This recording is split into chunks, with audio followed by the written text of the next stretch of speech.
I know the first A was new for a lot of people who haven't known me for decades, but for those who have reached out telling me their memorable moments outside of that story time during that particular stage of my life, let's just say you can now stop. I'm just joking with you. It's actually a blessing to have those friends that are from the past still a part of your life today, especially because they are able to remind you of how God has shown up and shown out and grown you throughout life and allowing you to become the woman you are today. I'm truly beyond blessed for those women that God has put in my life. Now, let's get into this next A that transformed me into a whole different stage of womanhood. Remember, in my aggressive stage, God had a woman speak to the condition that was at the center of my destructive behavior, and that was perfectionism. As I moved out of that aggressive stage, which was filled with insecurities, I started to embrace an A of being an alpha woman. I'm a natural born leader, so I've always possessed the quality traits of an alpha, even at a young age. I literally started walking by the time I was 10 months, potty trained myself, and was literally talking in complete sentences by the age of 2. Those traits of being independent, confident, ambitious, self sufficient, responsible, outspoken, slash opinionated, and dominant. Well, the last two traits are what people fear the most when dealing with an alpha woman. Listen, I understand how those traits can be deemed fearful. And it's because you have some women saying they are an alpha, when in reality, they are still in the aggressive stage, not healed from the insecurities they have. Let me help you understand one important thing about an alpha woman. They work smarter, not harder. So when they see another alpha in the room, it excites them because they know the day is about to get much easier.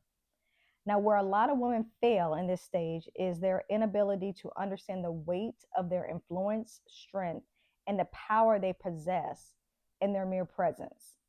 Let's be clear, if it wasn't for women who were outspoken and opinionated, we wouldn't have a lot of the rights and freedoms that we do today. Okay, let's keep with the same example from the previous episode in the aggressive stage, where I had the invite to the party. I'm still going to ask who's all going to be there.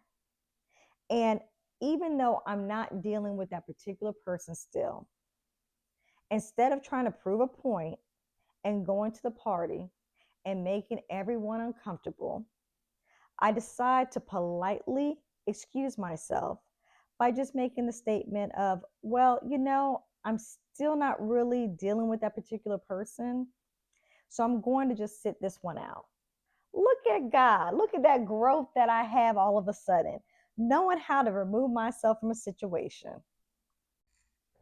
You see, when the focus is always centered on you showing your dominance in the room during the stage, you might have to sit some events out until you mature in that area. For me, I was moving in the right direction, but still hadn't fully embraced the fact that this stage was truly a test from God to see what I could handle. And more importantly, how I handled the people in the rooms He was putting me in. I have to be honest, it took me some time to master this stage of my life. I finally understood the importance of not making an alpha woman look scary or confrontational when I decided to stop resembling the world's standards of that type of woman. The funny thing is, the Lord used an atheist to remind me of the woman He has called me to be. You see, I am in rooms where major decisions have to be made daily. One day I had a coworker say, I can't put my finger on it, but you make that alpha female thing look and feel welcoming to be around. What he was seeing was me finally allowing the light of Christ to outshine my own personal ambitions. I made sure I used my voice, influence, and strength to build a positive representation of the Lord's image for people to see through me by my actions, which moved me into the next stage. So stay tuned so you can hear what that next A is going to be. Hey everyone, make sure you subscribe to the channel, like this video, comment below, and share this series with everyone so we can get this out there. Bye.